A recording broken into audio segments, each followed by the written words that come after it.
Do we wait for people to jump in? Or did you start right away? We could wait.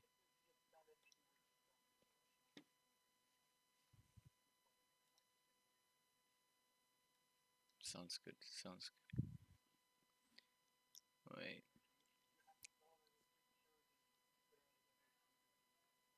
I do the introductions. Okay, I could do the. Oh, very very high 100. Okay.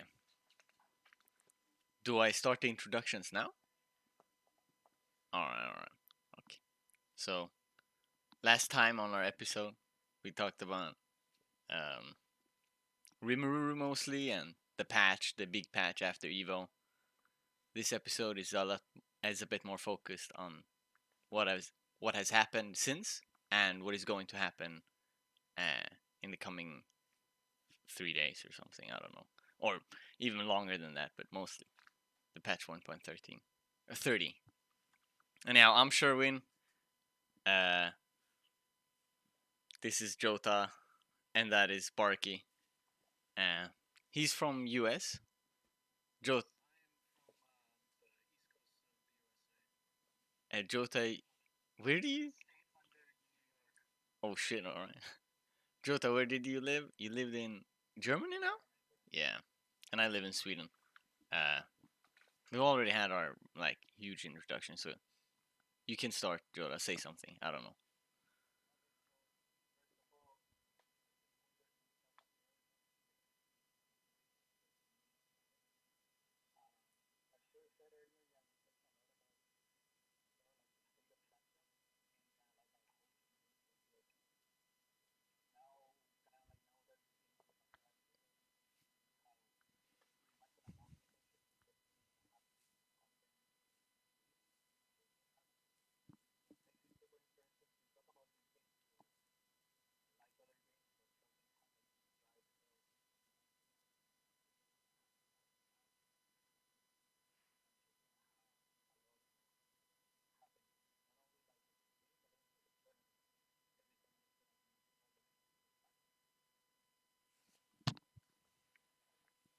Um, Bark, you have anything to say?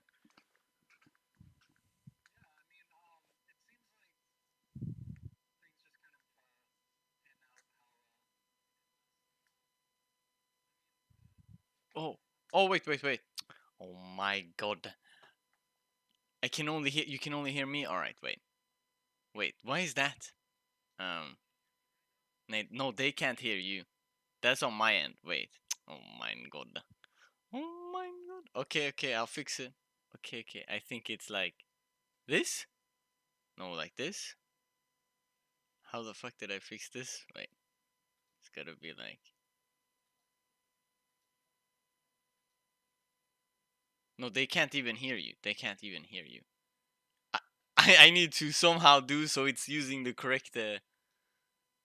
How the fuck do I do that? Wait, I should be able to just choose that one, right? Can't I do that?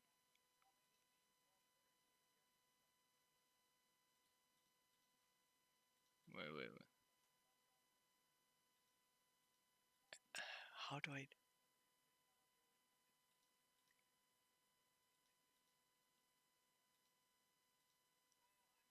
Uh, I, Okay, I now. would need a refresher of what we talked about last time, but I remember in particular that's pretty applicable, I guess, to what we're talking today about today. Is just Shizumaru. Like I remember talking mostly about how he seems to be kind of like the first like high execution character, and then like what's pretty cool is that like we're gonna go over C Otaku, but like one of the big things is that Kizzy K, he's a big Guilty Gear player. He plays Sin Kiski and Loves Guilty DPs. Gear. He's just like a real execution monster. And he just kind of like put it on full display. So it's very. I'm really interested to see kind of how like Basara pans out as well. Just seeing that, but yep, that's my 2 cents. Yeah, in Uh, general, I think the sentiment was because me and Sir were chatting earlier that Shizu went to make the transition to Sunset 7. he felt very complete as a character. I think like he had most of his tools intact. Kind of like the main changes were just like adjusting to the system mechanics. But at least compared to Zimu, he felt a lot closer to his 5SP incarnation. And in that game, he's like one of the three top tiers by far.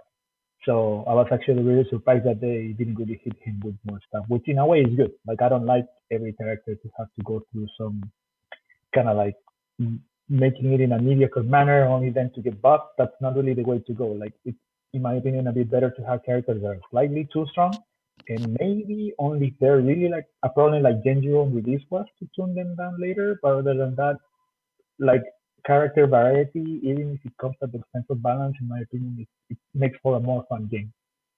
Try to talk a bit closer to the mic. Anyhow, so regarding Shizumaru, right?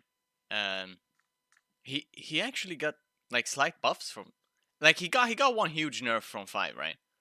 And that is that he can't no longer pick up the weapon with a special. That's totally gone, right? Yeah. But he did get one huge buff. In the last games, you had 3 buttons you can button hold. You had A, B, and C, like kick.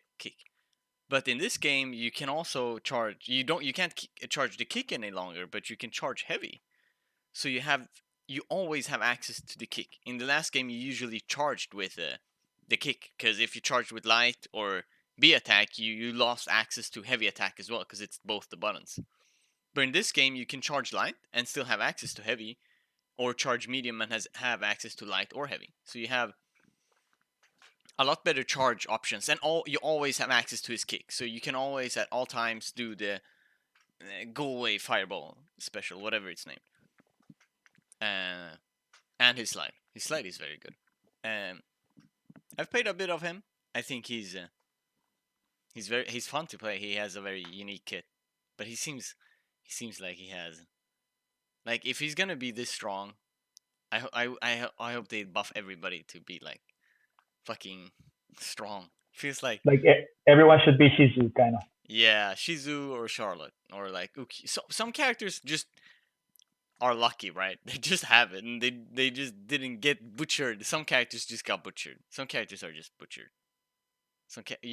Every character should just be fucking retarded, in my opinion. Yeah, I think Shizu, like in particular, this is a big air based Samurai Showdown. At least 7 is, and Shizumaru is one of the OG like air fighters. I wonder how Yunfei would be in this game, especially because he's flying all around all the time. Man, your face monka is, bro. Yunfei is probably like my top one pick. If I had to choose a character to add to this game, he would be so sick. What? I would probably choose Enya or Suya. Give me one of those. Those are the 2 characters that are extremely hard. Like, they're hard. They're Yeah. not in this Suya in game. particular, I find it super hard. Who? Suya. Yeah, I've been playing non-stop Suya these past 3 days, because Enya is, I think he's weak. He's a bit too weak. Okay, so I've been playing Siles, and he's so good at this game. Like, there's no way. How do I beat him with Enya? It's impossible. But I think maybe Suya I can beat him with. Yeah. No, in general, Fighters is seeing also a lot of play. Sometimes I haven't been playing as much this past month, Samsho, but it's one of those games that you can just jump in anytime and get matches. It's super easy. It has a really healthy player base, at least on PC after the Code Mystic Sport. Um, just one thing, kind of like moving on from our agenda, shall we like delve deeper into Shiotaku just to kind of like talk about the specifics of what happened? Do I have anything left on Shizumaru? What can I say? I said he's strong. Oh shit, we forgot. Let's talk about the tier list after Shiotaku, all right? Yeah. Okay, let's go to Shiotaku then. So I think I recall, at least when we were watching top 8 all together, that like first impression, like the first thing that you notice is that like we had lots of character variety compared to Evo. Like there were pretty much like characters represented from all tiers, and as Barky said, like the character who took it was Shizumaru, and basically like what the character had been out for like less than 3 weeks or something like that time. Kisuke even said that he wouldn't enter if he wasn't allowed to play DLC. Yeah. No, overall, I thought it was a really fun tournament. Personally, like I feel like at this point in time, you're gonna have maybe like one or two tournaments for each patch, and probably like looking back, like after season one is over, it's almost gonna be like watching like a few different games from time to time, depending on really how top eight ended up shaping up to be. Yeah. What are you guys' impressions? Personally, I thought it was really fun tournament. I enjoyed a lot more than Evo, despite people saying that Evo had a lot more high level play in terms of how Sancho is supposed to be. My biggest gripe really at the time was just that Genji was just sort of like overshadowed really the majority of the skill, because at the end of the day, I kind of like felt that we were seeing like optimal Genjiro play more than optimal Sancho play.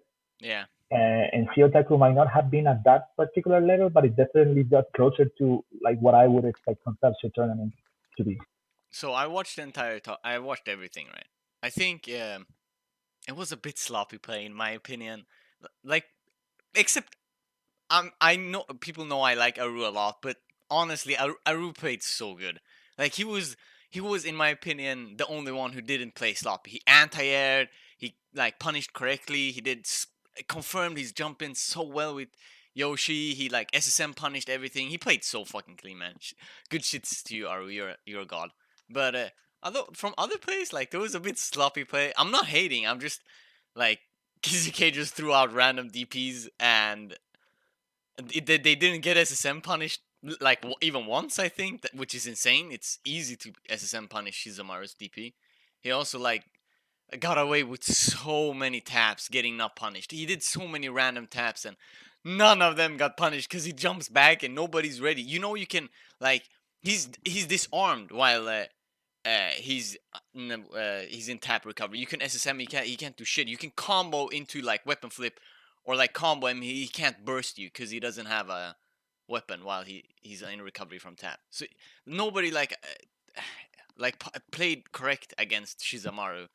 Um, Even Aru at some times. Now that I think about it, he at some angles he could. It's very very risky, but he could snipe him out with Nadeshiko C at some situations where he was floating a bit too low.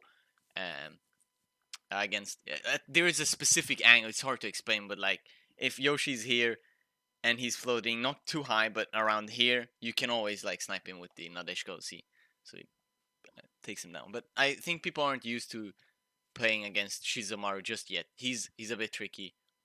It was a fun moment seeing the handshake with Lord Jimmy Bones, my G. That was sick, hilarious. Yeah. He played well. Also, he lacked a bit. Um, I wasn't. I wanted to see better anti-airs. People didn't anti-air correctly. Nobody like um Kisuke did anti-airs very well. I'll give him. They were very good. But like, who's not Yeah, I mean, above doing the dumb shit? Who is? I don't. But random DPs at least from PC are at least I used to watch a lot of XR, so that is a little bit of also kind of like a player trademark in a way.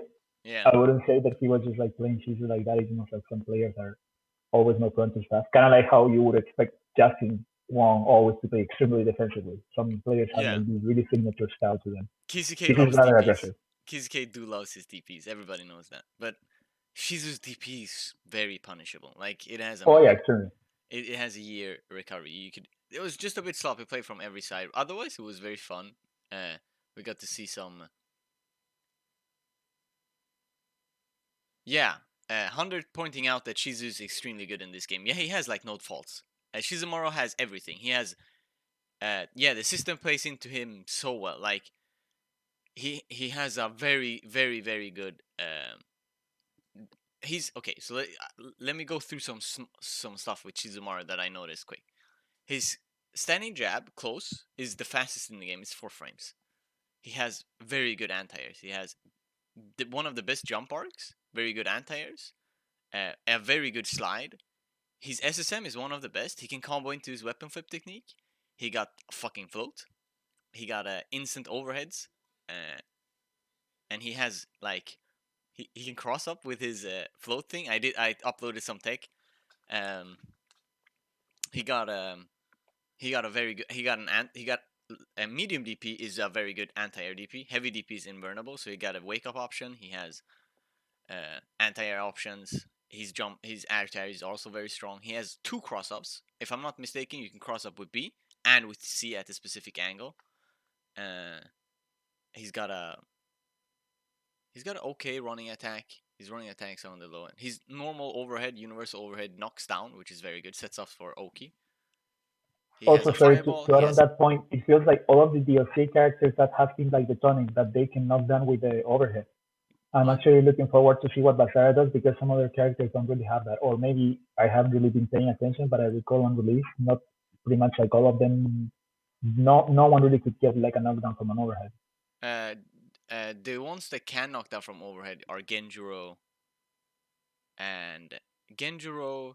Shiki without a weapon knocks down. Um, Jubei knocks down with his overhead. His damn slice. Who do we have more? Charlotte knocks down with her stab.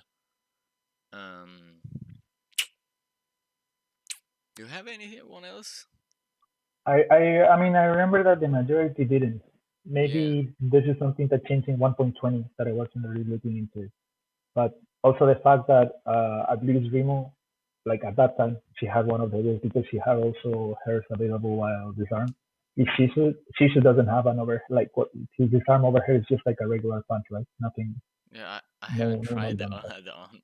Never tried it to be Yeah, honest. sometimes I make the fault of like not really checking characters' movesets, move list difference between arm and unarmed most of the time. At least because like characters are coming kind of like very quickly. So for Shizu, for example, my experience is extremely limited. Like whatever analysis you have, in my opinion, I'm just gonna like basically say that sounds reasonable. But at least for me, it's like now when Basara comes out, I'm gonna be trying them both because for the most part, I haven't really been Yeah. asked like playing Seven as much as I should. Did any of you see my sick clip on Twitch that I uploaded or Twitter? I was playing my friend, and he's playing Galford, and I threw out the like parish umbrella, whatever it's named, right? The thing, and then he jumps over it and he lands and tries to punish me, and I catch his weapon between my hands because I'm disarmed. Punch him away and then get my umbrella back. That's so sick. I have it uploaded on my Twitter. That's so sick. I'm like, get the fuck off. You can do Yeah, so. that's a really cool. That's a really cool mix up with the tap, right? Yeah. Wait, tap. Oh, I Yeah, thought you were like talking turn about around punch. the tap feint where you miss it, but then you grab their blade and you kick them away. But You haven't seen that. That's interesting too. No, I meant I through the umbrella. You know, the fireball. oh, okay, that's the less risky one. Yeah, you throw that, and he jumped over it, and then he landed, and I catched his weapon. Yeah, when the attack he did afterwards. Anyhows, going to see Otaku. Kisike will definitely play well. Aru played so well. I wish he. Aru got it. I won't like. I hate Charlotte, right? I have immense respect towards Lord Jimmy Bones. He's one of my favorite players. He's so funny. He's so good at the game. But damn, if I don't hate Charlotte, she's such a dumb character in this game. And when she's like up against a character that has bad neutral game, she just obliterates the character. You have to have a decent neutral game to have a chance against her. And Yoshi jumps. Okay, he's going to jump. And Charlotte has a godlike anti-air, so whatever. And you can't beat her in a footsie game because fucking Yoshi's trash. And seem like Aru had definitely had problems against Lord Jimmy Bones. Yeah, the lame characters in this game are very lame. They're extremely lame. Like Ukyo, Charlotte. They're the worst. I hate those 2 characters are my 2 They're gonna most stick hated in the top characters. tier for a while too. Yeah, Ukyo is like I tell everybody this ain't hating, but he's a 3 IQ character. Okay, there's 1 IQ for Slide, 1 IQ for Tsubame, and 1 IQ. You use 1 IQ for each of his mix-up options. Yeah, exactly. He's a 3 IQ character. I'm here like Galaxy Brain Yoshi. I'm like, okay, let me do this and then into that, and then like overhead botan, and then set up a safe jump or something. And he's like, Tsubame guy, motherfucker. I'm alright. It's like I have this big stick that I can hit you in almost any situation as long as I have the timing right. Yeah. You watch him, you're like full screen away from him, and you're like, all right, I'm gonna try and move forward, and then you move forward, and he slides in your face. What the fuck? And then you're like, okay, I'm respecting the slide. I'm gonna punish it. He slides. You try to punish. Parry, motherfucker. It's safe. And you're like, okay, never mind. Can't punish it. It's safe. Everything's safe. Everything's Everything's safe on safe. Uki. Oh my god. Have you ever tried whiff punishing his back dash Tsubame? If he backdashes and then cancels to Tsubame and it whiffs, Yeah, so no, hard. he's safe. He's No, I safe on haven't. that. It's impossible. Like, or it's if you're hella good, you're expecting it, you can definitely punish it. But a scrub like me, it's impossible. It's fucking hard, man. I mean, on netplay, trying to punish backdash to Lazda on Sancho's netplay. Yeah, that's not happening. Not on anything. Would you say that what's that? That's a particularly hard matchup for Yoshi, or the Charlotte? I think it is. She's got It's his like one of his worst matchups. Yoshi has to like fully commit to everything, and Charlotte doesn't commit. ever. You don't have any range with Yoshi. What are you gonna do? You can't beat her at like neutral game. What are you gonna? You gonna jump? She's gonna anti you. If the Charlotte is bad, sure you could just haha Tsubaki in and then gimmick her because she doesn't know how to handle Tsubaki. But if she knows, she's just gonna grab you out of it. He can't use his 5C bait on her either, right? 5C bait. You know, where you basically recoil cancel and a parry and try to catch their dash up or whatever. But his 5C doesn't recoil. I thought it does. Never mind. Sorry. No, it doesn't recoil. You can always punish. It's his worst move. Yoshi's worst move is 5C. Ding ding ding. It's okay as a like whiff punish, but overall it's garbage. Although Charlotte, in a way, I mean, despite kind of like how people rage against her, is like it has been like a staple of her character for many years. I don't know if you guys have seen that Sancho 2. I don't know if it's Sancho 1 or Sancho 2 video. It was kind of like almost like a meme match. It was like someone saying, like, this is my favorite Sancho match of all time. And it's Charlotte against Hansel. And it's kind of like a Nico video. So you have like all of the scrolling text. And then it's basically like Sancho just spamming 5B and trying to like keep like Hansel out of the range for like the entire timer. Like the entire first half is just like you see like all of the W's on the text like scrolling, like people like laughing because that's kind of like how Charlotte has to play in order to be optimal. Funnily enough, though, the second match you see kind of like the Hansel getting into the Charlotte, and of course, like Charlotte struggles at close range. But in order to get there, though, that's kind of like the big uphill battle. And despite kind of like being like an extremely like annoying matchup, it it's basically what her character really revolves around. So there's not really much you can do. She's a tank. She's like she even has like armor. She's supposed to be a tank, right? But in this game where like it's not as volatile as like 5 special where you had all these dumb options and everybody was on crack in that game. This game doesn't have characters that much on crack on except like Shizumaru right now. I think Shizumaru on crack Loki. But like other characters are like if you want to beat Charlotte right now, you're either Shizumaru or you like have a character that can play footsies neutral. Because characters that can't, they can't beat her. Doesn't matter how good their strengths are right now. They're not strong enough to like beat her, unless you're like the better player, obviously. Well, I wasn't really paying attention to the Southeast Asian major that we were talking earlier, but who won that? Was it Kazunova that won? I have no idea. I think it was. People said it was like only top 4 streamed. Bro, I heard. I have no idea. I haven't checked it out. It was today in the morning, right? I didn't check that out, unfortunately. yeah, it was just earlier today. Okay. Oh my god, look at me. All right.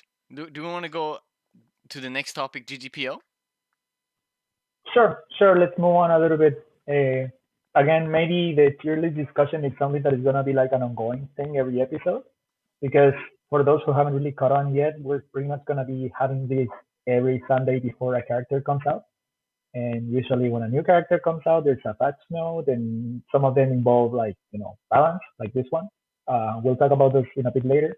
Others are less, They changed the game not as much. It's mostly like bug fixes, but the fact is that we're getting like a patch each month. So that's honestly unprecedented for fighting games. At least I cannot really remember any other fighting game that has had this many, Yeah. tweaking and stuff in a long time. Uh, I have a question. Do we talk the tier list now or after GGPO? Maybe let's just like to wrap up kind of like the Taco Charlotte talk. Kind of like who do you consider to be at the top right now? Maybe you and Barky can start, and then I'll chip in at the end.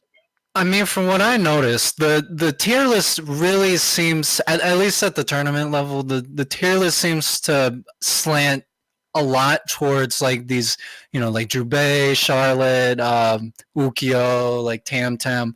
I think, but I think there's like another aspect because I noticed that, what was that? Evo was kind of, I don't want to say it's the only tournament because I haven't like seen a lot of like Japanese tournaments and everything after Evo. But that was kind of like the last tournament that you really see a lot of these very kind of just bold plays, kind of like where you see the parries into SSMs and like the very consistent SSMs too. Yeah.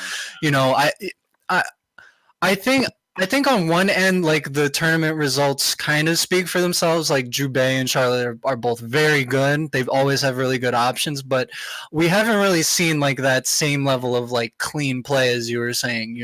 Where you expect to see people, taking an SSM and like SSM is like a legitimate resource overall. That in the same way that I think SSM should be considered a resource as much as the rage bar because you land the SSM, you win an entire round, or you at least force them to lose their rage bar. So I Yeah. think until we see like people like consistently hitting the raw SSM like off of someone, like just like their character on frame one of their meaty, it's hard to say who's actually on top.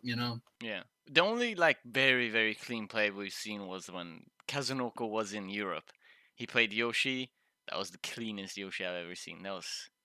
He played so well. Definitely. Do you want to go through your thoughts on the tier list, Jota?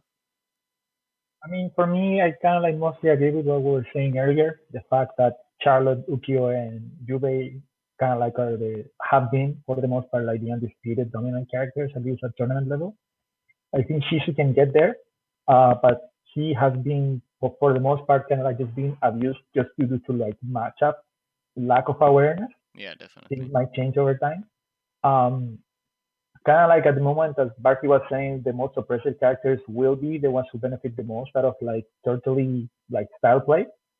But personally, like I find that at least end of the year tournaments tend to be relatively small.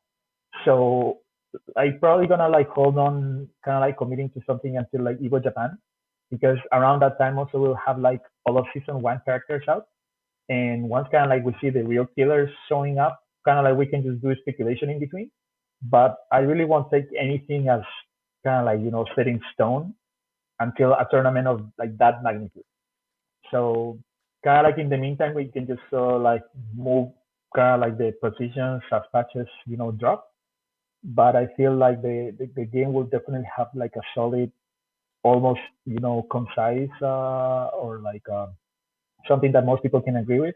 Once we have like high level play with most of the characters out. So yeah, like in the meantime, I think kind of like things will stay the same. Maybe like new characters like Basara when they release, like people will start like figuring things out. But other than that, I just see those three staying at the top pretty much like until next February. Yeah. I I have some thoughts on this tier list. But I agree. The only thing I could add to this is I think, like you already said it, but if somebody could play Shizumaru optimally, he's gonna be very scary. Like not only does he have one of the second best SSM in the game, full screen. Um, so he has very very good punish game. But he also has access to the tap. So he has two very very strong punish tools. And if somebody can play him very very well, they punish if somebody does a mistake, you like tap them or SSM, and then you like play into his cards correct. Use the air mobility and mix ups, and he's hard to play, extremely hard. But if like somebody in Japan could like master him, I think he would be like insanely scary. Yeah, I think if Sorry, go Shizu ahead. has, oh sorry, oh No, like um, in my case, I just want to add something real quick before you start. Just one comment that kind of like as people get better with Shizu, also keep in mind that people also start learning more the Shizu matchup. So that's kind of like the point that I was saying. Kind of like the characters are least, people say, oh, these characters are strong, but then also people start learning them. So that's kind of like the balance of game that happens. That's all I wanted to add. Barcy, go ahead. Mm. I think if Shizu has any weaknesses, it's the fact that he's basically the complete opposite of a character like Jubei or Charlotte, in that everything is very committal. So, like if you're making the right decisions all the time, you know, if if you get really good at identifying the moment when you can just smack him with the SSM like from across the screen, you know, you're gonna be scarier than like the entire cast. Like, you know, it doesn't matter if like a character doesn't have really like committal moves like Charlotte or something. Like if they get hit with the SSM, they're dying. So yeah, but I agree though. I think there was like a certain amount of like matchup like unfamiliarity in CEO Otaku, but I also feel like I I feel I feel like Kizzy like still has time to like, you know, really unlock Yeah, you know, Shizu. Yeah, I mean it's you didn't even really see his instant overhead, you yeah. know, from and obviously he can do something like that on command. So Like Shizu has so much potential to unlock. He's like he has insane amount of depth, and nobody's not even. I don't think anybody's even close to playing him correctly yet. Yeah, not yet. As I said, we'll probably have to wait a few months or a few tournaments for that to happen. Definitely. Hundred said the game has a lot of room left to grow, and it has. It definitely has. There is so much to play this game optimally is going to happen, or like not optimal like a robot, but people are gonna get better. Definitely. Like I already seen people not punishing stuffs correctly. I don't even do it myself. I'm not saying I do it. I'm just saying there's room. Everybody, I can see room in everybody to improve in this game.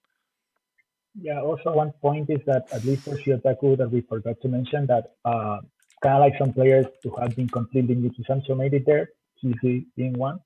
The other one was Loso, and kind of like right now at this stage, players from like top players from other games who have solid fundamentals and a good understanding of what works in a match and what doesn't are kind of like getting far. But kind of like as time goes by, I think you're only gonna have in top eight only the people who are really committing to Sancho. So it's sort of like, for example, let's say that Goichi randomly picks up Sancho and enters a tournament. I can see him right now, for example, making top eight because he's Free, Goichi. free. But like, I imagine maybe like a year from now, once kind of like you say, the game is being figured out and being developed, wonder how likely that'll be. Maybe he will still make it because we're talking about like world class players, but you don't really hear this much cross pollination among games.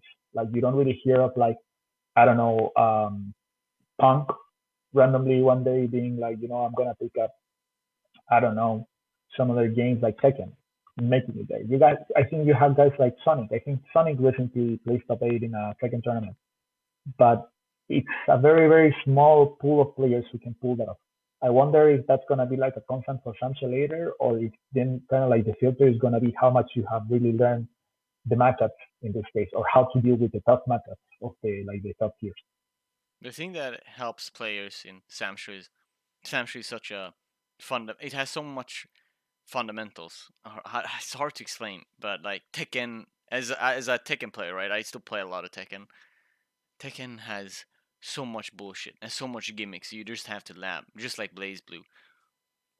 Samsho also has it, but Samsho also rewards you so much with your strong 2D fundamentals, which Tekken doesn't really do, to be honest. So that still like helps, but the game is just gonna become more and more volatile. I have wishes on Pursuits into season 2. I hope Pursuits come back.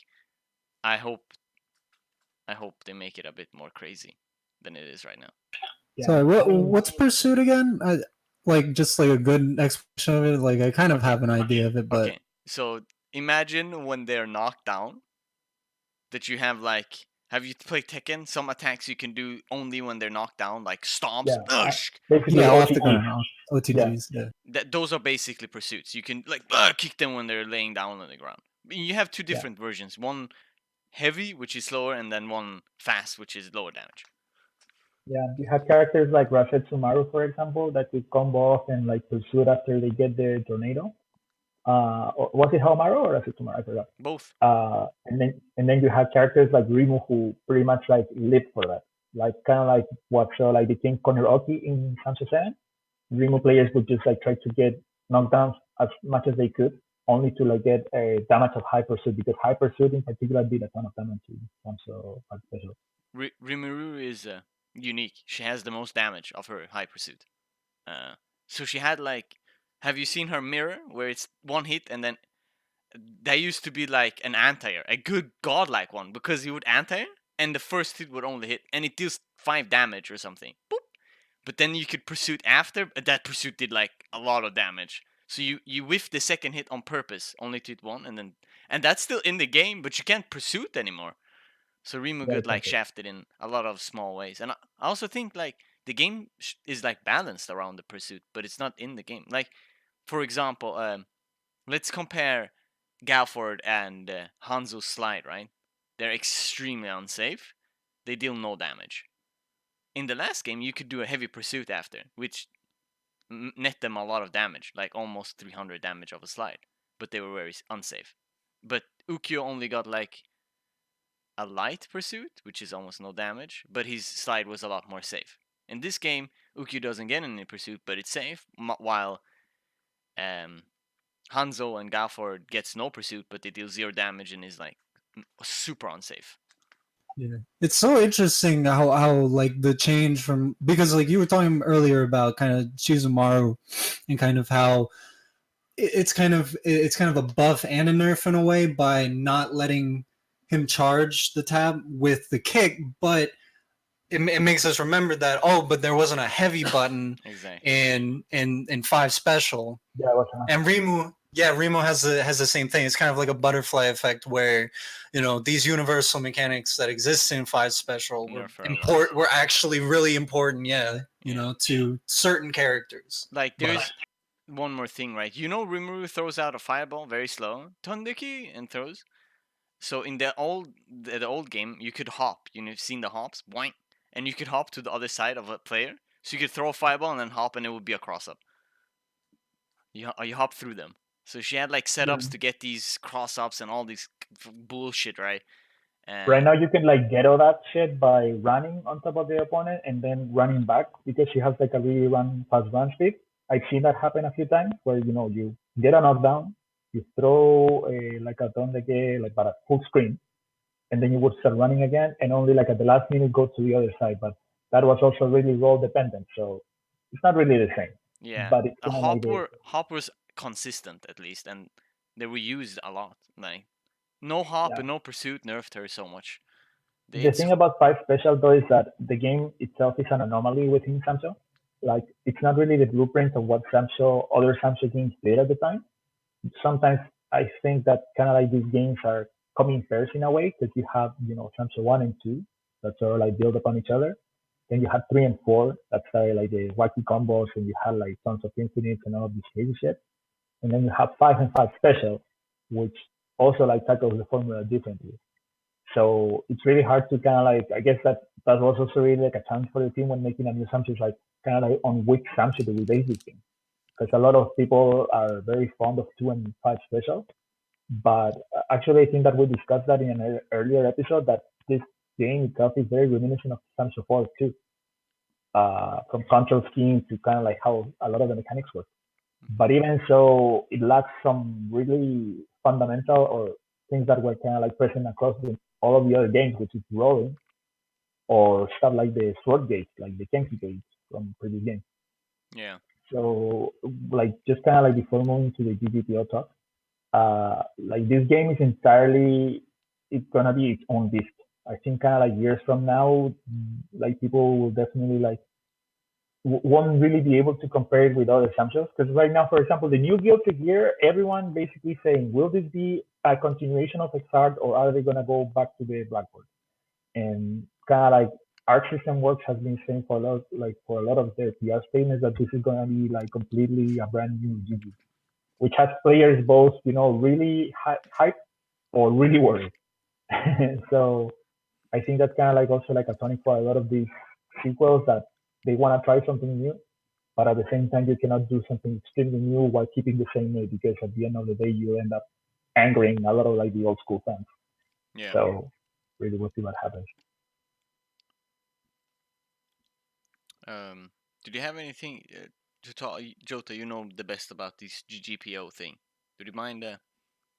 Yeah. I can open up just because I think it's some really important development for last month that is not like directly Samsung related, but it's definitely fighting game related as a whole. So for those kind of like who are out of the loop, what happened is that Kamone, Surikawa Kamone, like basically his role in Japanese, I believe he's called like a battle planner, but he's more like a game designer in a way because of the difference of titles that they have.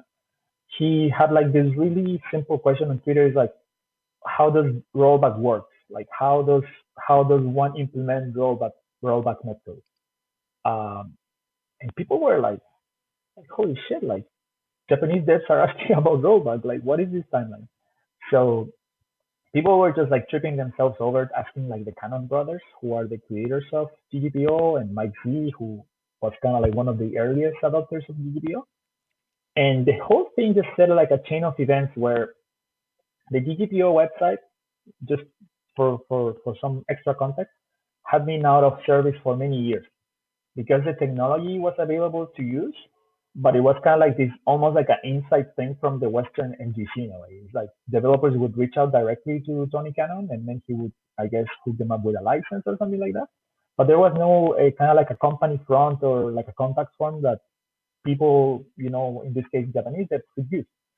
So suddenly now we have the GGPO website back, and the biggest piece of news here is that now it's also open source and under a license that basically says that you are able to use the code to kind of like based off your own technology because rollback netcode is not like a GGPO only thing. It's just GGPO is one implementation of rollback netcode. Um, but basically, this license allows people to put them on their game, and basically they don't have to pay royalties or anything, which is, in my opinion, is huge. Basically, the way that I see it is that moving forward, any game that does not implement, it doesn't have to be GGPO, but any game that does not implement rollback or offers kind of like a better alternative, like for example, Netherlands games have done, they're just gonna get blasted. Like people are just gonna like what's the holdup? Because in the past, people could argue that getting the license was different, getting support was difficult, or things like that. But now it's technically free. So that, in my opinion, is probably the biggest fighting news of the year.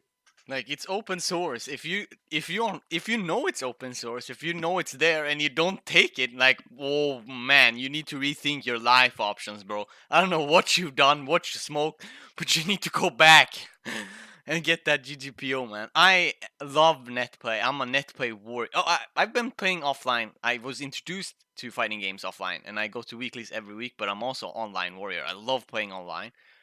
But as soon as there's lag, I can't enjoy online. So there's not many games I play online. It's five special works online. That game has godlike netcode. I don't know what it is. Why does it have GGPO? Yeah, like basically what Code Mystics did is that GGPO it's pure, I believe, net rollback. So you can adjust things, but they don't make it really that easy. Because Code Mystics, what they did is that under 4 frames, the game works as delay based because to kind of like avoid any jittery stuff like that. And then over 4 frames of lag, that's like the default option. You get rollback basically. You start getting stuff like that. But that's something that you can play with. In fact, I actually like know people who kind of like move the bar all the way to zero, so that it's like pure rollback all the time. But I cannot remember really why the reason was because they basically said that under 4 frames of lag, delay based perform better. But the good thing about that netcode is that it gives people, the option. Because actually, if you slide it all the way, make the threshold infinite, you could also play the game as a delay-based netcode. So that's Yeah, kind of like the beauty of it, the fact that you can actually choose as opposed to being yeah, forced into one network. I mean, I've been hitting rekas on people from USA with Enya. If that says enough, like I could play with that lag. It's or delay based, whatever. The netcode is great in that game. I love it, and it's. I wish. Ah man, you play like 5 special and then you go to like 7, huh? 7. Yeah. Yeah, man, what the fuck, bro? That Yeah. netcode is so bad. It's insane. Yeah, it sucks that GGPO couldn't have saved 7. Yeah, I hope they like season 2. They just bam. We are like adding GGPO to the game. Well, Same. that's the difficult thing is that in a lot of ways, this is a blessing and a curse because the thing is any type of like rollback netcode, from what I've read, is that the game kind of has to be built around it. So the problem with GGPO, not really a problem, but like the sad part, I guess, of GGPO becoming open source is that a lot of games are too like built up to really apply even any of the documentation. So, I mean, there's one good thing that GGPO is now open source, but like, now we have to go back to the documentation, and they're giving tips and stuff on how to build up your game so that it's more, what's the word, um, like accessible to rollback netcode. But there's still a ways to go. I don't even think of GGPO's documentation, the literature that teaches you how the code actually works. I don't know if that's been translated into Japanese, for example. So Let a man dream, okay? Let a man dream, okay? In season Yeah. 2, well, maybe all games can be 5 special in a couple years. let's just hope season 2 that comes with PC has better netcode. Doesn't have to be, but just make the netcode better on PC, please. Okay. Anyhow, I also want some good characters. Listen. I would like Gaira. I would like them to have an announcement where they say we're not bringing Mina back because I hate Mina and we're bringing a better character. And I can't wait to play Mina for real. I hope they never release her again. She's the worst made character. Fuck you, whoever thought that was a good idea. Maybe Wait, she's release a some. main character like Kazuki and like Shizumaru? Yeah, Well, but she was better. kind of like one of the. Have you played Okay. against Mina? Oh my god! I understand why Enya is fucking angry all the time when I play against her. Um, I need. Oh, I need. Give me Suya at least. I know Enya is not coming, but give me Suya. We need. Listen here, boys. We need we need Kusaregeru back. He's needed in this game. He's I Gero, was just about to say him too. yeah. I think he's needed in He's important. He's an yeah. important boy. Yeah. yeah, although one thing is that just kind of like going back to the point you were making, Barky, there is a precedent of a game implementing rollback after it was released. That happened to MKXL because the original MKX had trash netcode, just like MK9 had trash netcode. So when it came to PC, actually the guys who ported that game, QLock, they're like a Polish developer who actually does pretty good ports. They ran a beta for like the improved netcode version. So I don't really recall if kind of like it went first to PC and then hit consoles. I cannot really remember what was the kind of like how did they do it at the time. But NKXL improved the netcode and made the rollback implementation after the vanilla version had released. So then when Injustice 2 came out, it had a rollback from the get-go, and same thing with the NK11 now. So in a way, it's like as you're saying, yeah, it's like a blessing and a curse because now people are more informed. I mean, you still have like this, people on Twitter raging and being like, go back to let's say, I'm not gonna buy your game if it doesn't come with netcode, which in a way is like, I can understand why because for some people they don't have locals and they don't have any other means to play. But it's something that you definitely like. You have to change like how the entire game works. There's a guy called I don't really know how to pronounce his name, probably like Mob or Mob. He was one of the people who wrote the caster for Akatsuki BlitzCon, like his real poverty game. he was talking how rollback is just one more recipe in a bigger thing that you have to prepare in order for the game to work. So yeah, like for me, I also hope that season two, they come with like a big announcement and say, hey, we're gonna improve the netcode. Uh, Even if it's not rollback, at least make it something they do know, the existence of this. I mean, Five Special basically got rollback in a way to like promote Samsung 7 on PC.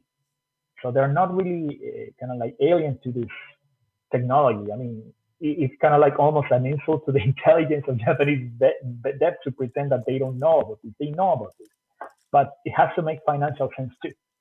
So let's see if the people kind of like making their voice heard makes enough like convinces people that money is there too. Like if you put the netcode in your game, I'll buy it. Because right now, what's happening and what has been happening for the past decade is that people keep buying games with bad netcode. Like you see, like games like DOA 6. Like this is a game that released without player lobbies, and Yeah. people still bought it. So that's kind of like one of the big issues. Is like in a way, people have to make their voices heard, but at the same time, it's the kind of like the returns on having better netcode are negligible. Then that's like okay, like what's the point? I would like to say that, like, I think, like, honestly, right? Good netcode makes the community bigger. It just True. does. Like, Street Fighter 5 has garbage netcode. I can never come back to that game because I can't play online. The netcode is too fucking bad, man. But I can always come back to Tekken. Tekken has okay netcode. I could play that game because it's delay based and the game is already fucking slow. It doesn't feel that bad unless it's like a 3 bar law. Fucking law players, man. They can't get higher than 3 bars connection. Um, Xrd has okay netcode. the game is too hard. Yeah, no. In the case of Tekken, actually, they added so like the game itself is a little bit delayed to so like factoring the fact that you're gonna be playing online. Yeah, Like on release, it was super slow. Now I don't. I think has gotten better, yeah, but basically the entire game matches quite well the network experience just because offline it also has certain amount of input delay. yeah. Exactly. The game feels good online, like better than at least Samsho 7. And like Samsho 7 is so much fun. Oh, wait, you can't see what I'm doing, right? Good. Uh, Also, I think you actually make a really good point. Is that a game doesn't really have to feel different. It just has to be consistent. yeah, Like Tekken, for example, in your case, it's consistent both offline and online. You could argue that the delay base is still bad, but playing in an offline setting and an online setting won't really change as much. Whereas Samsho playing it offline versus playing it online is playing two different games. Like we were talking about earlier, like how the fuck do you punish backdash Subame online? Like I've seen people do it in in locals and tournaments like that, but online that's never you happening. just can't. In my opinion, I think it's impressive punishing it offline. Okay, I think that's impressive. If you do it online, man, you're a god. Yeah. Or you just no. I'll take that back. You pressed a button, and you were lucky to get a whiff punish. There's no way you did that on reaction. No way. You just pressed the button and you got a whiff punish. At least online. Yeah. No, but the takeaway is that people want consistency in their fighting game. Exactly. Like implement it one way or another, but at this point, at least Samsung 7 is a game that I would wholeheartedly recommend to anyone who has an online scene or is going to a tournament. Like play it offline because it's a blast to play. It's actually quite engaging and quite fun. But then people say like, "How's the online?" You just can't lie to people. I just tell them play Fight Special, either Yeah. on Fightcade or either on Steam because it's not worth it for you again. Yeah. It's just I can't anti-air online. With and if you play me offline, if you jump, there's a no-fly zone sign right there. Okay, if you jump, you're gonna get shot down in like 0.5 seconds. I'm gonna nadish bitch. But online, I'm like it's impossible. People jumping, and I'm like stop. This is a ground-based game. Stop jumping. I'm only the one allowed to jump. Anyhow, uh, but offline Also, definitely the game is so good offline, insanely fun. yeah. Oh, and final note though, also let's remember that the game gets sped up with patch. I believe it was 1.10 or 1.20, one of those. Yeah. So the discrepancy between playing online was made even bigger than in release.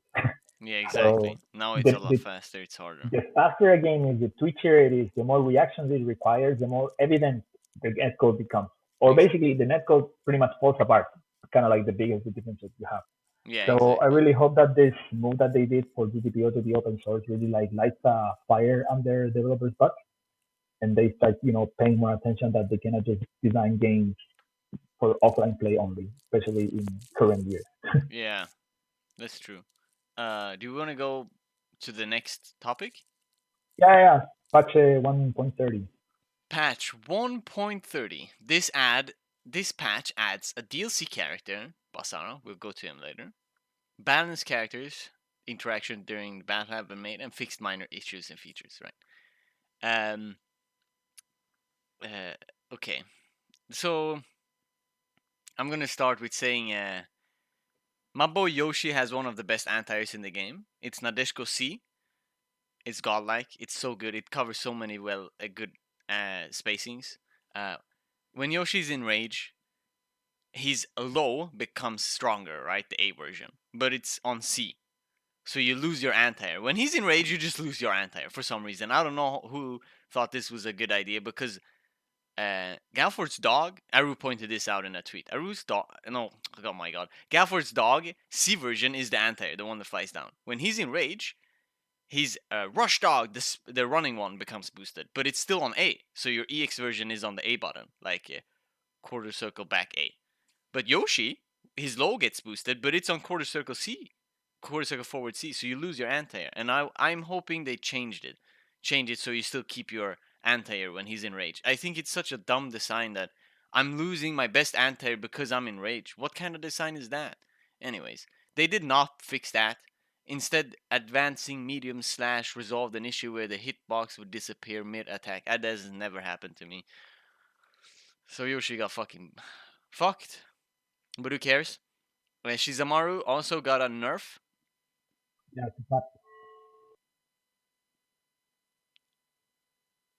Okay, Are you reading right now or? oh no, I was reading what 100 said. Okay, Shizumaru, right? Shizumaru got some minor bug fixes. The only big nerf he got was that you can no longer like one Yeah, flame. rage explode and tap. Yeah, you could do like a one frame timing thing where you could bypass the mechanic because it's always been designed like in 5 special you had to press all 3 buttons, the 3 buttons you can hold. You're not it's not designed around being able to be in rage, but there was like some glitch that you could use so you could get into rage. Anyways, that's bug fixed, which is good. He's still very strong. Nobody's have been using it in tournament. It's good it got nerfed. Otherwise, he's pretty much the same. Results of bug fixes. A lot Yeah, of it seems like SNK is definitely like there's sometimes buffing and nerfing based on not necessarily around like actual balance things, but more of how the character is supposed to work. So they have kind of like a almost like a canon of how each of these characters are supposed to function, and that exactly. you're not supposed to really get around that with kind of being inventive with the mechanics. Exactly. Like Yoshi's jump C setups I have had. Anyways, um, I was gonna say Homer got some because one of my best friends play him. Um, okay, let's start with I got buffed. It was minus Yeah. 6 or 7 on hit. Now it's probably not. That's a nice buff. Um, and then we have his jumping heavy slash could like miss in the corner. His standing light attack reduced recovery frames, so it's a lot more scarier. The one that you do to stop people from running in and grabbing you. And then the big one, right? Hastened startup of his far heavy. How fast is this now? If this is like 5 frames, it's gonna be scary to whiff against him. He's gonna fucking slash half your health for whiffing, which is a big buff, big buff. Yeah, I mean, how has always been a character that you have to respect his 5C or 5AB, depending on the game. Yeah, So that's actually more like to bring him in line on how he should play as well. exactly. 5C isn't used in neutral that much. Yeah, Nako, I think it's more like a bug fix. That's Nakuru. basically. Yeah, there's a bug fix. Hanzo got some buffs on exploding dragon blast, ninja exploding. I think that's his fireball. Oh, you reduced recovery frames. Monka S man. Um, He's already scary, but he's not good. He's like weird. Increase the time attack follow up. Oh, whoa! They made his EX Fireball easier to combo to. Oh, Monka S man, he's hella scary now. Now has Yeah, I recovery mean, frame. Yeah, that before C he was kind combo of weak. from the Rage Fireball is insane. Yeah. The cross up C. Oh, Monka S man. Result. And then they buffed his standing kick. Whatever the anti-air. Very very high soon.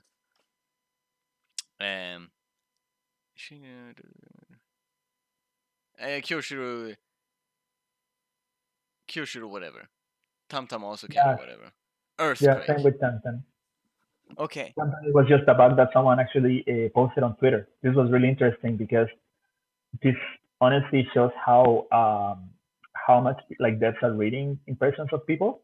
Like I remember very clearly the video where that bug from Tamtam was posted when he was kind of like celebrating, doing the similar to like his win post in five special, and then someone tried to hit him with Shiki's SSM, and he wouldn't connect because it was considering airborne. So, like in a way, it's a bit kind of like crappy because I also posted like this really dumb meme the other day, and I usually like when a tweet gets like comments and stuff like that, I just like mute it. But then I realized that I think one of the devs was looking at it, so I'm like, like I feel bad because like on one hand like I'm just like trying to make jokes. It was just about kind of like the characters like screaming kind of garbage.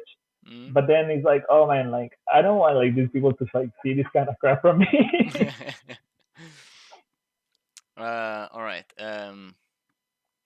Yashahamaru got something. Crouching heavy slashed increased opponent's knockback duration on hit. So I'm assuming That's his big like 10 his frames far sweep. heavy. Yeah. No, the crouching That's heavy. the double hit. Yeah, that's the 10 frame sweep, right? The super good sweep. No, it's not a sweep. It's just like a. Yeah, I don't even know what to call it. And double sweep. It's what do you? This guy, it's a sweep somehow. This is a low heavy. Oh yeah, that. Oh, I thought they were talking about the his Farsi. No, One second. Crouching far Yeah. heavy. Oh, okay. So that basically means okay. So some characters before, like, even if you hit with the far heavy slash, it would be like safe for some characters. So like, I think Earthquake got a punish off of it, even if you could like, even if you hit with it. So I think it's just like a little like quality of life thing. That's Yeah, good. for Yasha, he's to see hits twice. So it's kind of like for those kind of moves that have like a lot of recovery that are kind of like multi hit, I guess. All right. I don't know if I agree with that. I think it was okay to have it like kind of unsafe, but anyway. Anyways, I have no idea. I don't play enough the anime character. Wuru Chang, right? She got like, okay, I hate Wuru Chang. Zoners shouldn't be in this game, okay? Fuck zoners. No. Except Basara, he's okay. Wuru Chang, on the other hand, is not cool. Is not cute. Looks retarded. He's hella cute. Come on, bro. No, her seeing her face. She's like, you have to have a bag over her face at least when you play her. But she's getting buffs, and this shit is scary, man. She's already like, she's not good, but she's Monka S, man. She's so scary to play against. Bye ho, you ho. Oh my Have you guys played Loot Stairs? The Raging is scary as hell. yeah. The rage trap into SSM. I know. I think everyone gets it by that. She's People were actually arguing the same against Basara the other day, how they can combo projectiles into SSM. But at least a character like Wu kind of like nukes that. I mean, if you take that stuff away from her, like what the hell does she have with it? Yeah, it's also very telegraphed when she could do it. You have a trap behind you, you're about to get fucked, bro. Just don't make sure that crap's never behind you. It's kind of like Sogetsu, right? He also like he throws up the fire, the water ball, and if you're between him and the water ball, he like rage explosion, and then you fly into that, and then he does his stupid weapon flip technique. I also hate him, but I want him back. He needs low key to come back in 7. Him or Suya. Yeah. I'd rather have Suya, but he also low key pretty cool. This might trigger you a little bit, sure. but Wu definitely feels like she has a little bit of Sogetsu's play style on her. I Because know. Sogetsu has never been like a pure shoner, but sometimes when I think about kind of like the tree branch traps, it reminds me of like the water Yeah, it right definitely. Yeah, DP. I know. I know. I know. That's what I thought of too. He kind of reminds, but she's so lame compared to Sogetsu. Sogetsu can control his fireball, and he also has He has a good god like to see too, like to to AB, and it's so good to AB. yeah, it's amazing. But Sogetsu also he feels more of a developed character. I don't know how to explain it, but it feels like he's more well rounded. He doesn't have only one play style where what is her name? Woo. Wu only does one thing, and that's shoot fireballs and throw out traps. It's like shit. She's playing an engineer in Team Fortress or some shit. I don't know. We actually discussed that last time how the three new characters did feel like a little bit underwhelming to some Yeah, extent. I mean, I'm personally happy to see Wu buff. I kind of like want to see the three new characters have a bit more representation so that newcomers can have an easier time getting into them. Although, if someone were to pick up like a brand new person were to pick up the game at this point, I would just like recommend Shizu, Charlotte, or Uzi. yeah, top tiers. Yeah, pretty much. Just because you can also like a character kind of like especially like Juve, I'd say he he also can like capitalize a lot from reach, but that's a little bit more advanced. But Yeah, it's also like a really good fundamentals character. yeah, Um, definitely. Jubei, 5B fundamentals. No, I'm just kidding. But yeah, I know he's very fundamentals. but Except his last but not least, Rimu got plenty of buffs. Although you were arguing with me the other day that you think she's still gonna be trash. yeah, Rimu. There's no way she's any good. That's not. This is. I'll go into that soon. First of all, I was gonna say something trash about a character, but I forgot. I'm too stoned. Wait. Who did you talk about before? Woo. Before Wu. You said something I was gonna trash? Whatever. Um. Yeah, I was talking kind of like to the comparison of like Wu and Sogetsu's playstyle and the three new characters and how they are kind of underwhelming, that kind of stuff. Oh, yeah. Underwhelming. I can't fucking remember. Anyhow, Rimuru, right? Look. Yeah. Wu basically had a ton of buffs. Like the only single nerf that I think you were telling me the other day how you think it's like a big deal is the fact that the hit stun of Yeah. Seat on the Gay is less. Yes. So that's the tricky one, right?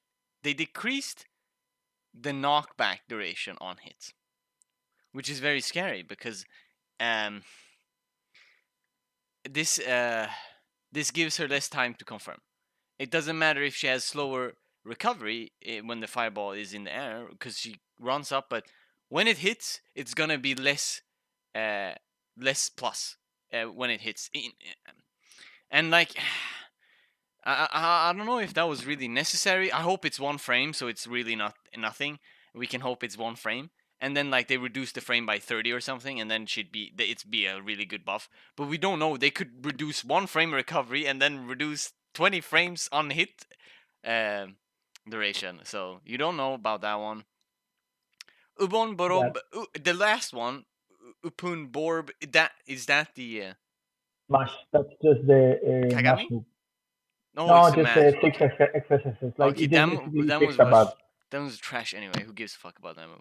Yeah, no, I think for me at least the biggest change that I don't know if it's like a good change for her Mm-hmm. is the fact that her 214C, like the ice, like the feet icicle, Mm-hmm. instead of like knocking back, now it crumples. So it has the same effect as a sweep.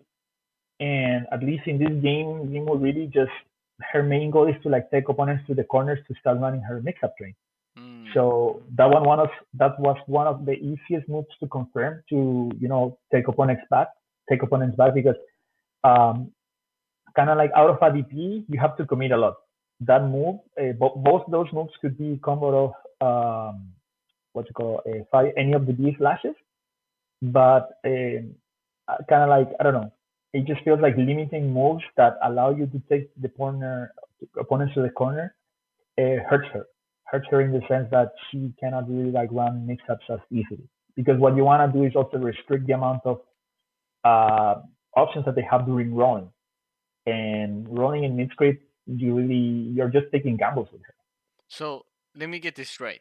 It used to knock down. Now it doesn't knock down anymore. Used to knock back.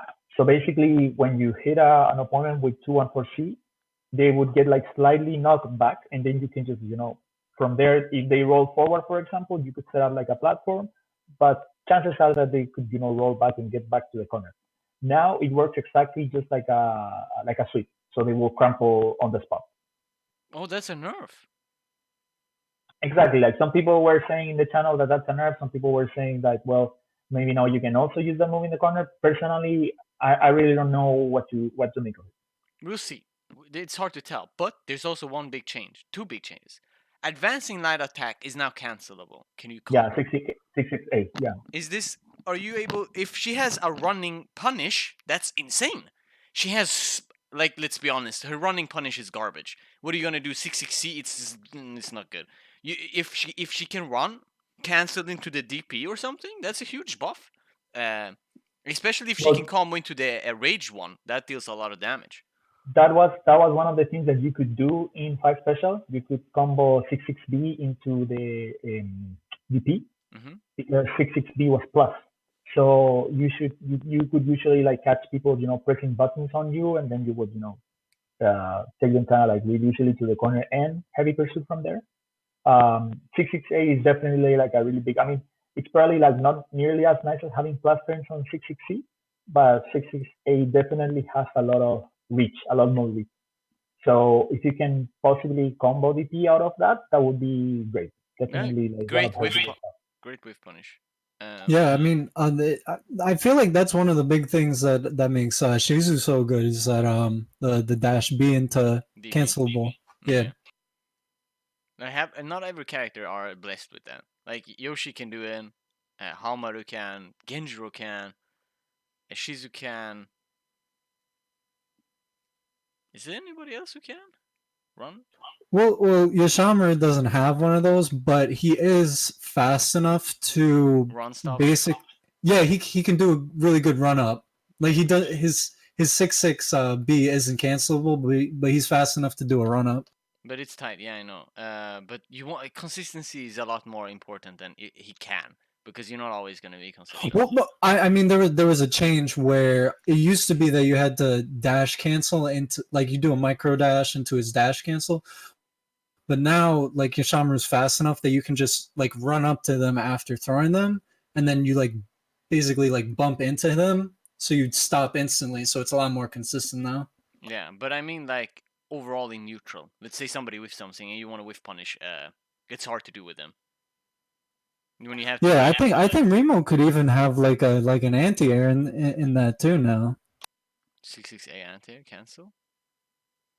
Maybe, I have no idea. But let's go on to um the 6-6K. Is that the one where she kicks and then falls down and kick and then jumps backward? Yeah, basically now you can finally cancel off of that. I shit you not, I posted like a tweet about that like a month ago because the problem with that move is that you don't want to use it as a kind of like to advance your offense at all. But it was probably like one of the most punishable moves in the game because even if you got hit by the first kick, you could just jump forward and do a heavy slash, and that would take a third of your life. So it was honestly like a useless move as it was. So now canceling it into the platform, I don't know if like it would make it enough so that you can trade, but at the very least now you can have like a bit of a safety net in case you even get that move out because now that you have that 668 change, that's basically your main. I'd say that that's your main approach when running. Yeah, it's gonna look interesting. And then she got some damage, some buffs. It's hard to tell at this point, but we have to wait and see. Like even if she got these buffs realistically, how is she gonna fight one of the strong characters? You never. She's definitely not gonna be top tier at all, but I can see her being out of like because in my opinion she was bottom two. Her and She's the Wu were worst the worst character in the. characters in the game, Yeah. like undisputed. Yeah. Agree. So Next week, I think for starters, I'll definitely be checking out Dispatch a lot more because, like, I'm not gonna lie, it's kind of like a big bump when you get your character added, and then she had all of her these shortcomings. She was completely like crippled, and then you see Shizumaru getting added, and kind of like almost untouched from his five special incarnation. So The I thing, mean, it's nice. It's nice having buffs so quickly because sometimes I mean, I play games where characters haven't gotten buffs in years, despite multiple changes in between and nothing happens. But here, yeah, it was just like a month of agony or a month and a half maybe. the thing with Rimuru is she doesn't do great with the system mechanics. The system mechanics, like, it's her biggest fault. They have to do something about it. Buffing her buttons and damage isn't gonna make her fun, because the system mechanics makes her unfun. Even if she gets buffed to the point where, let's say, her heavy attack is full screen and does full damage, like full health, fine, she's super top tier, but she's not what she's supposed to be. And For me, the main thing that I'm missing, and in my opinion, would make her play just like she played before, was having the second wall jump or being able to platform out of a wall jump. yeah, Because now you can only just set up an ice platform, jump once to the wall, and that's it. But Shizumaru, for example, he can bait SSMs with his umbrella, or E-Sense or other projectiles, stuff like that. He can play that game. And Rimu used to excel at that game even more because she basically had always more options in the air. But that has been kind of like gutted in this game. yeah, So if we start having, Yashamaru has to double jump and Shizumaru can float. And then if we start getting more characters added that have like more air mobility, like for example, like imagine if Iroha makes this thing, she's also a character with a double jump. I don't no. see why Rimu should get her air options gutted just because. Or they could give the best character with air mobility. Give me Suya in this game. Bubble, motherfucker. Suya would be sick also, or Yunfei. Let me play Arcana Heart in Samsung. But Yunfei is Monka's, man. He just area. I You don't. definitely need Suya though. Yeah, Suya is so cool, man. Yeah. Overall, I think this is a good patch though. I'm actually very happy because before we didn't really know how often we were gonna get buffs or nerfs. Like if you had asked me a few months ago, I would have assumed that every single new character DLC addition would have been just the character and maybe bug fixes. But now we're having two. It's kind of like very consistent, just like a 2 month period, and then some system adjustments. Exactly. There's So every other character is like patch notes. So exactly. So it's Rimuru, nice. It's definitely nice knowing that even if your character is struggling now, that doesn't mean that they're gonna struggle forever. exactly. Buff Yoshi. Um, I Hashtag need Buff this man needs to get. Nadeshko. Yeah, what mid B Nadeshko is minus. I don't even want to bring that shit up. Now we talked about every character. Um, there was, yeah, about every character. I think Galfor got some Rush Dog buffs. Hanzo got Yeah, no, some. ninjas got some help in this pack. Yeah, Galford is. I don't think I've said it last. That was bad nerfs.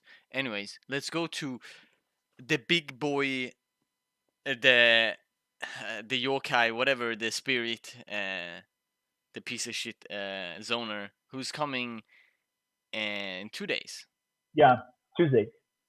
So I've played Tsun. I've played Tsun's Basara quite a lot. I've also played Siles Basara, and I think I played some Russian guys Basara. Basara is fucking annoying to play against. Okay, Black probably, right? what? Black. I thought he played Bazara on 5 speed or Who? Mayhem. Who? Black, BLED. This guy in B. the server. He's from Russia. I have no idea. I haven't played him. I've only played a couple, but I've played Basara. I played Basara myself against my friend yesterday.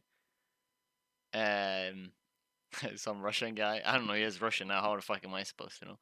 Um, I, I don't. He's so annoying to play against, man.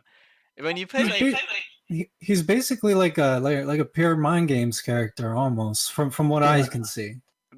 when I fought him in 5 special, nobody uses the feint moves. No one I've played ever used them. Silas never used them. I think Tsun like never used them. What everybody's doing is the same thing. They backdash, they throw the damn shuriken, I get overheaded from full screen away, and then they like Kagamiri or whatever he fucking says when he throws out the fire. And then every dumb shit. He either throws a preemptive anti-air to fuck you if you're trying to jump. He throws the low to fuck you if you're trying to run, and then he like keeps you in, and then you block the fireball, and then he does another one or Kagarimi again, and then you're oh my god, what is he doing? Okay, I'm just gonna block, and then he runs in overhead command grab. Sure, can I rant for a second here? Yeah.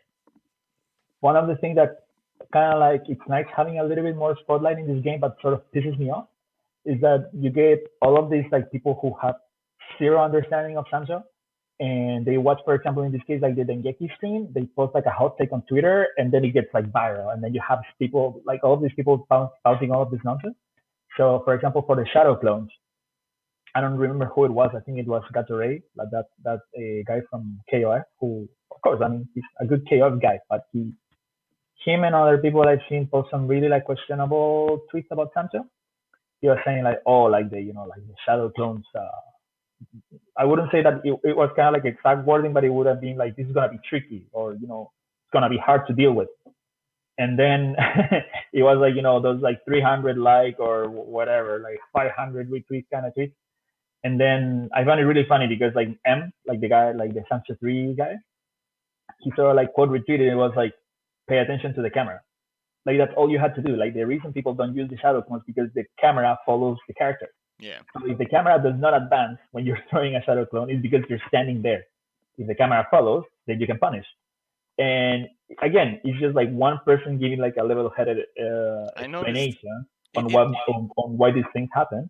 But people just like to say, "Oh, this character is gonna be an issue," or "This character is gonna be OP," and Jesus Christ, like just play the damn games before Yeah. like making. So that's the thing. He's kind of like the Faust doors. You just kind of you just kind of watch the camera, and it's not really a cross up because you know exactly where he's gonna come out. Yeah, it was like that in 5 Special too. You can see the camera move. Definitely some spaces the camera won't move. But I've definitely like I've hit my heavy attack randomly in neutral in 5 Special or like 5B into Rekka because fuck it, I'm just throwing out 5B, and if it connects, I'm going into the Rekka with Enja. And I've seen Tun maybe done one of the Bazaar play do a feint, and then I hit him through the feint because I'm retarded, and I'm like, okay, you just died. So I don't know. The biggest regarding Bazaar, we'll see about the clones, right? We don't know yet, but I think people maybe putting too much weight on the clone and not how good his Kagarimi is, which is definitely his dumb shit. What's the Kagurimi? It's like, I think it's the fireball. He throws out like a homing slow fireball.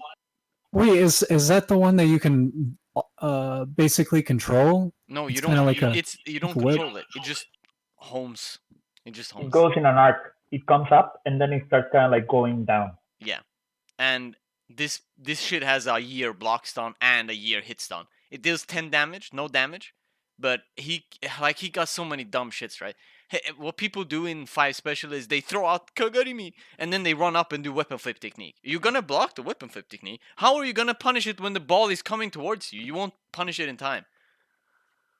So he has all these dumb, and he's normal, so you've probably seen it when he throws his weapon. They're punishable on block. You just run up and hit him. But he covers them with the fireball. Bazaar is a character that some of his normals are like the definition of commitment. Like the shit, like the Shuriken, for example, the one that like does the whole arc. Mm-hmm. That shit is like, as you said, if you block it, it's like you're fucked. Yeah, you can SSM that probably in this game. Like it's super minus, but he puts up this this safe like the ball. The ball makes everything safe. It makes everything plus because even if you would hit him, right? Let's say you run up, you do your fast jab to stop him. In this game, fireballs doesn't disappear. So you're gonna punch him in the face, get fireballed, and then he's gonna combo into his heavy attack, and you're gonna lose the trade. Is it kind of like I know what move you're talking about. It's like the puffball, right? Yeah, puffball. Yeah. So is it kind of like what's it? Maze beach ball, or whatever, where it's supposed to cover everything? I haven't played. May can hold the beach ball though. May can hold it, right? She doesn't hold the ball, but she basically throws out the ball and it like bounces slowly across the screen. But you can like use it for cover basically because it's so slow. It's I mean, because I'm trying to think of any other anime exact. games that have this projectile. Like I can remember something from Arcana Heart, but that's probably even more obscure than this shit. Doesn't So Street Fighter have one of these? Wait, let me think. Doesn't Street Fighter at least in one game have a slow fireball? Yeah, you can look at it as Gav's dog. Exactly. It's you throw it out first, and then you just do shit, and the dog comes and makes it safe. It is there better? Um, doesn't Street Fighter any Street Fighter have a like dumb fireball mechanic? Um think of it as like Akuma like shooting out these air air fireball. fireballs, yeah, and then he runs in and does a mix up, and then the air fireballs comes down slowly. They cover him, but at a much longer range in this game because you throw. It has a year startup, right, or a year and a half. I'm not sure, but so you have to be full screen away to throw it out to start with. Otherwise, you're just gonna get your ass beat. Also, What one about one his DP? Is his DP notable? Is it like It's worse than other DPs? it's grab. You can grab out of it. It's not grab immune. When he like have you seen breaking the law? I think Slayer's move break. No. Zato's move breaking the law. He goes into the ground. He has teleport. this. Yeah, he has this as well. Basar can go into the ground, and then his DP is he goes into the ground, and then he flies up with a DP. But you could grab the startup of it, and it also And if you block it again, like most DPs, is super punishable. yeah, and it like goes like forward always a bit. So you could do if you're in his face and do him, he could fly to the other side and whiff. It's pretty scuffed to be honest. Yeah, also, something to It consider is that cracks. Basara is a 130% damage character. So he is the little definition of a glass cannon. Yeah. Like, even if he can dish out high damage, he can die in like 1 or 2 hits. So I heard from people that the guys at the Dengeki thing said he had 110% in this game. So That would be pretty big. that is insane how buffed he is. If because look, all right, he still has his unblockable with the puffball. They showed it out in the stream. It's not as good as people think. Aru tweeted out how you can counter that shit, but he still has it. It's still not something. His puffball still seems strong. Um, he can still like some characters got scuffed and they can't backdash cancel to their special as Buff Yoshi because he can't do Botan anymore from backdash. But Basara can still do backdashing to his Shuriken, which is a full screen overhead. Why can't Yoshi do that? Anyways, so he still keeps a lot of his things. He has the illusions, and they're still the same. His puffball, his weapon flip. You can't combo into it from grab, but it's still it's like he disappears at the startup. He disappears, so he's like invul. So it's still like a ghetto reversal, which you can make safe with the puffball. He still has the command grab, and he's running B. He like runs and spins his shuriken and then slashes down. You could cancel that startup to his command grab or whatever special you wanted to cancel it to, and you can still do that. You can still do run B command grab. Sure, one note to make. I was just checking the health modifiers in this game. And Samsung 7, as far as I know, only has 4 classes: 95, 100, 110, or let me check again. No, you have 90, 95, 100, 110, 120, 130, and No, no, 150. no. I mean Samsung 7. Oh, Samsung 7 has way less classes. yeah, that's true. Samsung 7 has 95, 100, 105, and 110.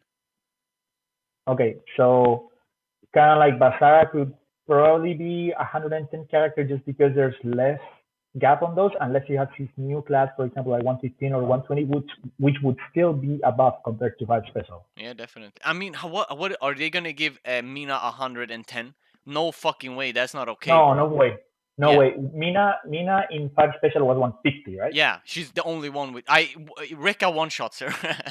Always one shots her. So, if they don't bring that back, I don't know. Like No, that she's would be super ugly, yeah, especially in a game without hop. Like if exactly. they buff Mina health in a game with no mobility with D buttons, that would be catastrophic. Yeah, this game is Didn't the low damage in 6 like break Mina? Like she was Yeah, basically like completely dominant. yeah. I mean, I haven't played six as extensively as other people, but yeah, people told me that she was pretty much like undisputed one of the top two or one Like top three something like that. they can still bring back Mina, but she's look. Some characters are gonna get nerfed. Some are gonna get buffed because of the system mechanics. Rimururu is a prime example of a nerf. Okay, and I think Basara and even I'm not sure. Basara loses his role command grab, which is a big part. But I definitely think Mina in this game is gonna be strong. Or no, I take that back. Is gonna be better than in 5 because there's the mobility is a lot worse in this game, and because she has rage explosion like everybody else, she's gonna be so scary when she's in rage explosion. What are you gonna do? She can, motherfuckers, you do any mistake, isn't bitch. Like, she's gonna be, and in case they don't want to give her 150% or at least 130, if she has 110, she's tank, bro, compared to the old games. Yeah, She's the no, only one who gets a range decent. Yeah. the thing about Mina in season two, like I'm personally looking forward to her because Mina as a character was super unorthodox for Sancho. It's a character that worked in five special to some extent because she had like a really particular game plan with her unblockables and all that shit. So adding characters that kind of like force the game to be a little bit more varied, make you kind of like, as you said, for example, what if Pursuit comes back? You know, things like that. Like in a character like Mina, for example, if she somehow added, like managed to get something like Hop added on season two, that for me would be like amazing Yeah, because I would say I want Hops and Pursuits back. I think it's very weird that they're not in this game. It feels weird, but it's their decision, and I'm not gonna question it. They probably have an idea, but yeah, I mean Hop in particular was very five centric. yeah, So Pursuit is more like a universal thing. yeah, Pursuit that Personally, I would like them back. yeah, Just me because too. Like I Pursuit, like the mobility. yeah, Pursuit feels like they should bring back Hop. I hope they bring back, but it's more like I like Hop, but Pursuit like must get back. I think it's important, and I want Suya back. I said it before, but Yeah, he's no, Basara personally, I mean, I like the fact that I saw everything. At first, I was worried that I didn't see the buff, but on the trailer, people like pointed to me that it was there. Um, yeah, I guess it's just a matter of really how high level players would use it. Because with Shizu, I can totally see why TCK was drawn to this character. Like anime players would definitely feel at home playing a high execution character like him and having no issues. hmm But I really wouldn't like to see, for example, as you said, what if Suya is added back and then suddenly he just doesn't benefit from the air mechanics? What if, for example, if he can like Bubble, for example, what if Bubble doesn't make his hitbox disappear? Oh my Crazy shit god, like no! that. Don't bring Suya back in that case. Keeping him in that game.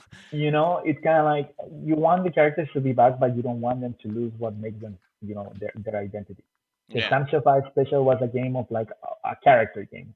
Like, of course, the definitely. system mechanics played a big part of it, but it was a game similar, reminds me of like Blaze Blue, where you play one character and you kind of like have to like adjust. You have to sort of like, okay, this is how this character plays. Like you cannot just like random select go, as you say, for example, these are like people who are, it's not that kind of like they picked out of like whatever, like any character works. It's just that they know from an advance, like kind of like how each character plays into their own game. Yeah, Like in Sancho, for example, I feel like people who played Juve, people who play Haomaru, people who play Genjuro, to some extent they could switch characters easy. yeah, It's like definitely. wouldn't be really that much of a challenge. Five special, it's one you have to read. Like personally, whenever I would feel like a new character in five special, I would go to the wiki, read the entire thing, and then start playing. It's not something that will come very naturally. Like for example, Exactly. Enya. How the fuck do you figure this just from there Just did on your everything. own? I I know there's no way Anya's coming back, and I think neither Suya is coming back. The game, like 5 special, definitely is a character game. 7 is not as much because It's we more like only a system mechanic thing. yeah, like Rimuru could definitely be seen as one of the characters that is like a specialist character, but like the game mechanics doesn't allow her to be like interesting, or she doesn't do her well. I differ in the sense that I still find her interesting just because frustrating opponents who don't know the matchup is quite easy. Like if you know how to like keep people in the corner rolling and guessing wrong, it's like almost like you want to throw your controller every time you get hit by like a cross up jump C or something like that. However, yeah, it's a character like falls apart once you know a little bit more about her. Yeah, she has a lot of So loopholes or uh, yeah, holes. basically, like my only hope is that when DLC characters come, it's more like I want them to be slightly stupid and then maybe get thrown on a little, kind of like how Shizumaru was, with his stab and all this bullshit. I don't want characters to be like gutter trash No, and then having to definitely. be slowly rebuilt. I rather do the opposite. But how would they fix Rimu? That's so hard. How do they fix Rimu? They have to make like Tondeki have no recovery, so you can actually do mix-ups or something. Yeah, no, she just needs an easier time getting into mix-ups. Yeah. Or actually the opposite, having opponents a Oh harder no no time. no! A great buff would be that her TK platform hits jumping opponents. So if they roll forward and jump, the TK platform would hit their Yeah, jump. That would yeah, be a good that would buff. be that would be a game changer for sure. Yeah, that's one of Um, her biggest flaws right now. yeah, no, and as I said, for me, my expectation is that I want DLC characters to be better.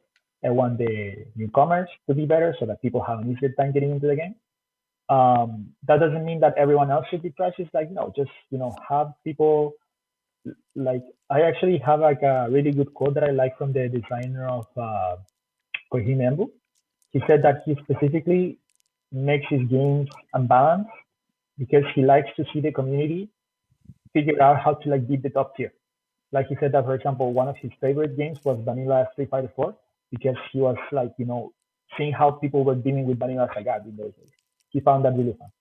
And it's not that Kohime is like an extremely unbalanced game, like not at all. Like it's just that the tiers are basically like every single character is in A tier. You have one S tier character and you have like two B tier characters, and that's it. But that doesn't mean that the B tier characters cannot beat the S tier character. It's just that everyone has to learn how to beat that one character before they even kind of like in a way start learning to play the game. So it is a really interesting to approach the balance in my opinion. Who's the Yeah, I best think character? also. Yep. I'm sorry.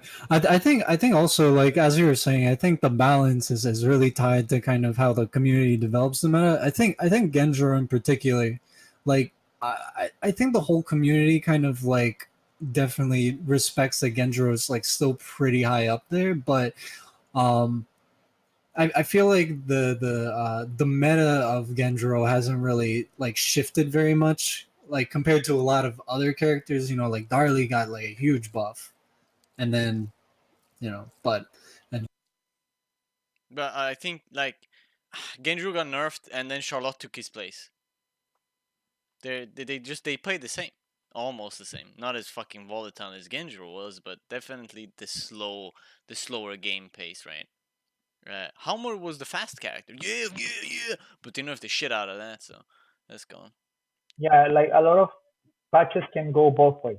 They can basically either, fix things wrong really quickly, or they can just, trash characters for no reason.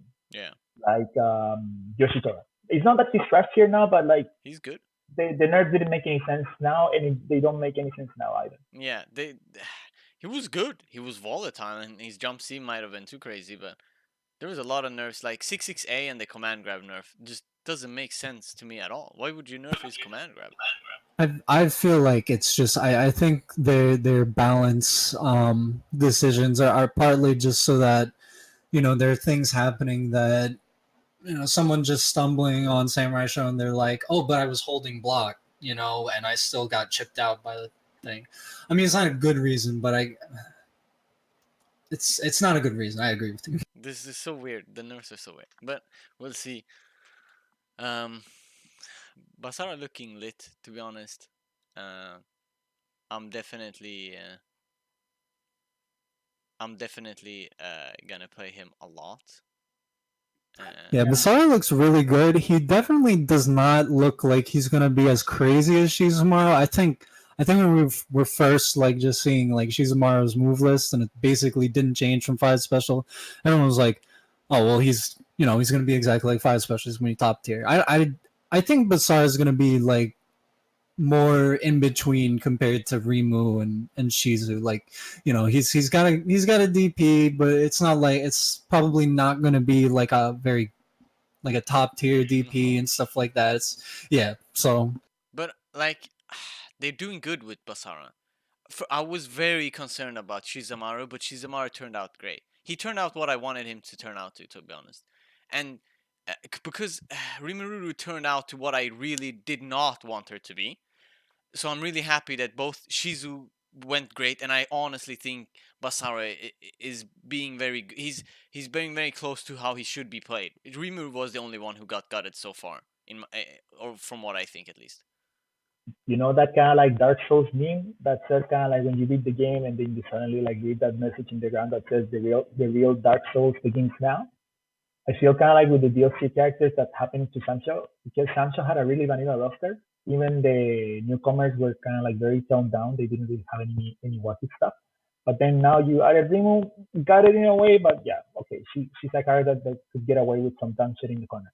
Now you added Shizu, that adds tap to the equation, and people are not used to that. Then now you're gonna add Basara, who has like all of these mix-ups and like long piece and shit. Then Kazuki, of course, with his charge fireballs, and basically every character that is getting added for the DLC and culminating with Nina, which is kind of like the ultimate bullshit structure. Yeah.